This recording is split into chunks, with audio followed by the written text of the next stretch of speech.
Hello everyone, फिर से स्वागत है आप सभी का आपके अपने चैनल जीएस बाय शुभा में। कैसे हैं आप सभी लोग? मैं आशा करती हूँ आप सभी लोग बहुत ही अच्छे होंगे, एकदम स्वस्थ होंगे। तो गाइस, जैसा कि आप लोग जानते हैं, जो हमारे टॉपिक है इसका नाम है नागरिकता, सिटीजनशिप। तो आज हमारी इस टॉपिक की दूसरी क्लास है, जो कि संविधान के कौन से भाग के अंतर्गत आता है? संविधान का भाग 2 कहलाता है।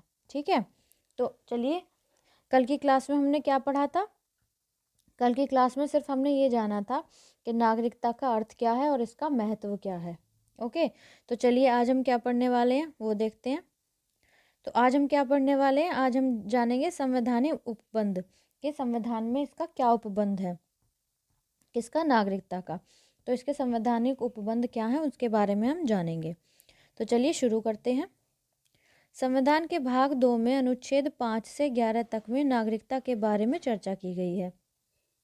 तो जैसा कि इसमें कहा गया है कि जो हमारा संविधान है, भारतीय संविधान, तो उसके भाग 2 में जो अनु नागरिकता के बारे में चर्चा की गई है, तो वो कौन से अनुच्छेद से कौन से अनुच्छेद के अंतर्गत आता है? अनुच्छेद 5 से अनुच्छेद 11, आर्टिकल 5 से आर्टिकल 11 के अंतर्गत नागरिकता की पर चर्चा की गई है या फिर नागरिकता के बारे में बताया गया है।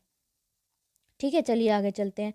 इस संबंध में इसमें स्थायी और विस्तृत उपबंध नहीं है। यह सिर्फ उन लोगों की पहचान कराता है जो संविधान लागू होने के समय भारत के नागरिक बने।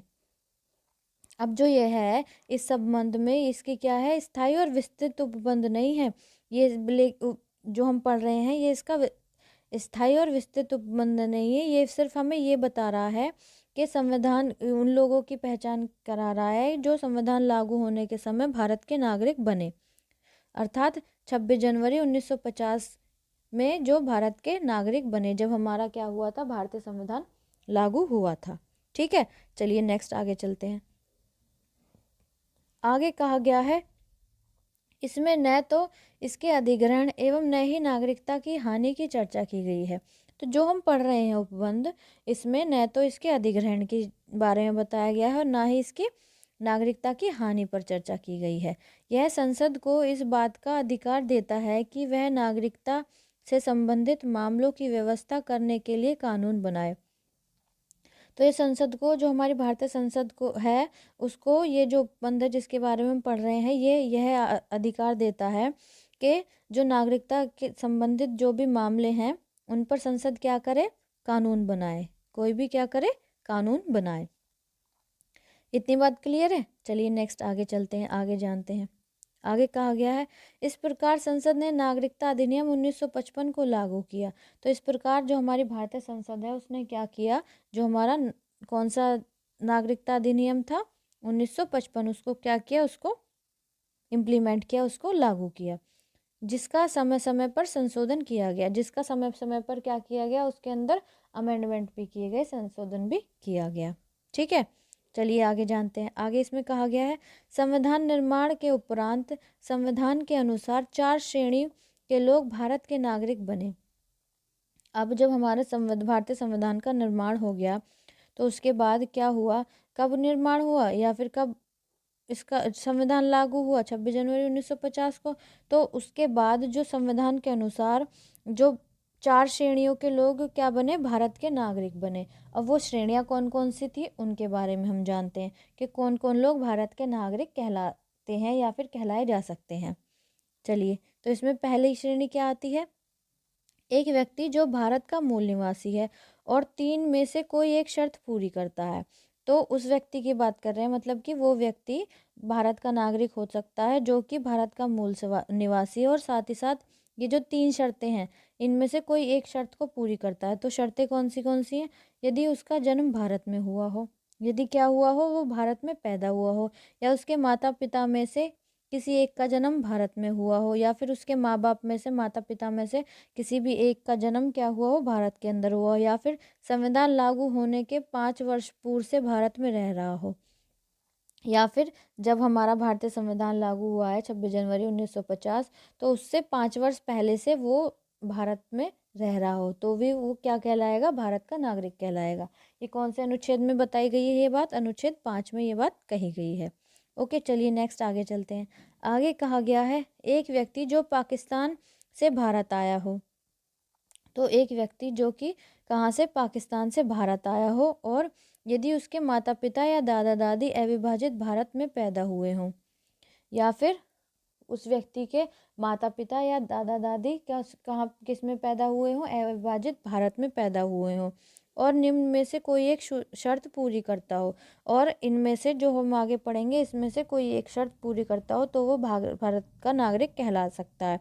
तो वो शर्त क्या क्या है, तो वह भारत का नागरिक बन सकता है। तो वो शर्त क्या है, यदि वह 19 जुलाई 1948 से पूर्व स्थानांतरित हुआ हो, या यदि वो 19 जुलाई 1948 से पूर्व स्थानांतरित हुआ हो, यानी कि पाकिस्तान में गया हो, अपने प्रवासन की तिथि से उसने सामान्यतः भारत में निवास किया हो, या फिर जो उसकी प्रवासन की तिथि है उससे उसने सामान्यतः भारत में क्या किया हो, निवास किया हो, मतलब कि उससे पहले उसने भारत में निवास किया हो।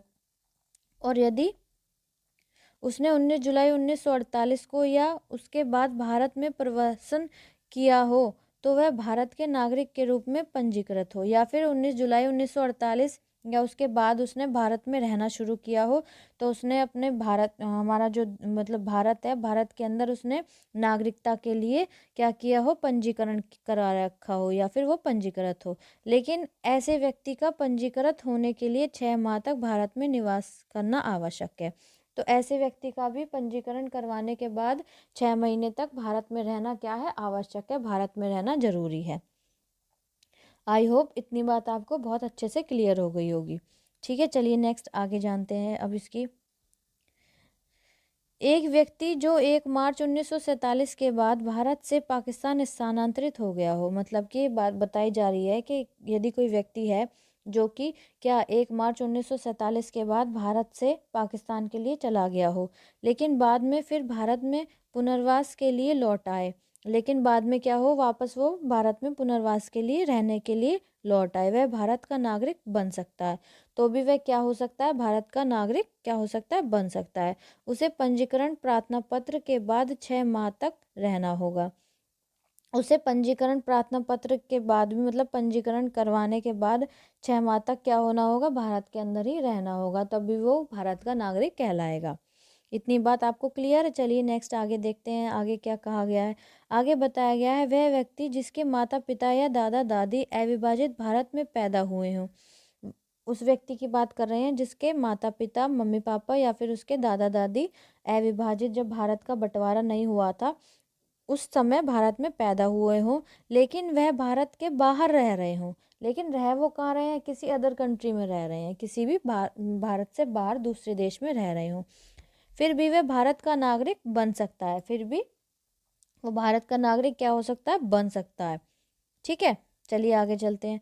यदि उसने भारत के नागरिक के रूप में पंजीकरण कूटनीतिक तरीके या पार्षदीय प्रतिनिधि के रूप में आवेदन किया हो, मतलब कि उसने ये पंजीकरण करवा रखा हो कूटनीतिक तरीके से या फिर पार्षद का प्रतिनिधि हो, तो भी वो उस रूप में उसने आवेदन क्या हुआ हो, कर रखा हो, तभी वो क्या कहलाएगा, भारत का नागरिक कहलाएगा। यह व्यवस्था भारत के बाहर रहने वाले भारतीयों के लिए बन गई है ताकि वे भारत के नागरिकता ग्रहण कर सके। तो ये व्यवस्था किसके लिए बन गई है, जो भारत के बाहर निवास कर रहे हैं और जो भारत के नागरिक बनना चाहते हैं, तो उनके लिए ये व्यवस्था बन चुकी है। ठीक है, चलिए नेक्स्ट आगे जानते हैं। आगे कहा गया है, नागरिकता संबंधी अन्य संवैधानिक प्रावधान इस प्रकार है। तो जो भारतीय नागरिकता है उसके संबंधी अन्य जो संवैधानिक प्रावधान है वो अब इस प्रकार हैं। वो कौन कौन से हैं, चलिए उनके बारे में भी जान लेते हैं। वो है, यह व्यक्ति भारत का नागरिक नहीं होगा या भारत का नागरिक नहीं माना जाएगा जो स्वेच्छा से किसी अन्य देश की नागरिकता ग्रहण कर लेगा। सीधी सी बात है, जो व्यक्ति दूसरे देश की नागरिकता अपनी मर्जी से ग्रहण कर लेगा तो उसकी भारत की नागरिकता क्या होगी, छिन जाएगी, उसकी भारत की नागरिकता खत्म हो जाएगी। नेचुरल सी बात है ये तो।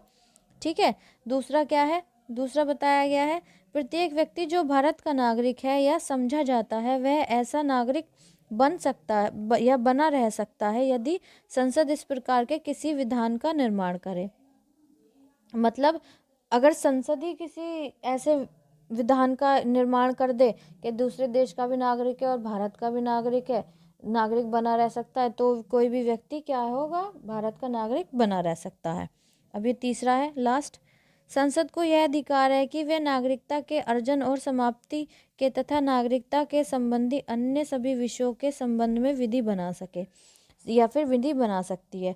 जो हमारी भारतीय संसद है, जो पार्लियामेंट है, उसको ये अधिकार है कि वो क्या कर सके, नागरिकता को अर्जन और समाप्ति के अधिकार के समाप्ति के लिए वो क्या कर सकती है, किसी भी विषय के संबंध में क्या कर सकती है, विधि बना सकती है या कानून बना सकती है। ठीक है, तो ये हमारा क्या था आज, ये था हमारा संवैधानिक उपबंध। ठीक है, तो आज के लिए हम इतना ही रखेंगे। कल की क्लास में हम क्या करेंगे, जो नागरिकता अधिनियम है 1955, तो उसमें किन किन बातों के बारे में बताया गया है, क्या क्या बातों पर उसमें चर्चा की गई है, वो हम फिर कल की क्लास में कंप्लीट डिटेल में पढ़ने वाले हैं। ठीक है गाइज, तो आज की क्लास आपको कैसी लगी है प्लीज़ कमेंट में ज़रूर बताइएगा। अगर क्लास अच्छी लगी है तो क्लास को प्लीज़ लाइक भी कीजिएगा और प्लीज़ क्लास को और बच्चों तक भी शेयर कीजिएगा ताकि और बच्चे भी इस चैनल से जुड़ सकें और कंप्लीट डिटेल में पॉलिटी की क्लास पढ़ सकें। ठीक है, और दूसरी तरफ आपकी साइंस की क्लासेस में भी केमिस्ट्री की क्लास चल रही है, तो आप उन क्लासेस को भी ज्वाइन कर सकते हैं। अगर आप इस चैनल पर नए हैं तो प्लीज़ इस चैनल को सब्सक्राइब कीजिएगा और बेल आइकन को भी दबाइएगा ताकि जब मैं वीडियो अपलोड करूं तो आप तक नोटिफिकेशन आ जाए और आप इजीली अपनी पढ़ाई को कंटिन्यू कर सकें। तो लाइव वीडियो इसलिए नहीं हो पाते क्योंकि अभी चैनल मोनेटाइज ही नहीं है, तो जब चैनल मोनेटाइज हो जाएगा तो उसके बाद हम अपनी जो क्लासेस हैं लाइव वो भी कंटिन्यू कर देंगे। ठीक है, अगर आपको कोई सजेशन हो किसी भी तरीके का तो प्लीज़ कमेंट में ज़रूर बताइएगा। आज के लिए इतना ही रखते हैं, हम मिलते हैं कल की क्लास में, तब तक के लिए थैंक यू वेरी मच।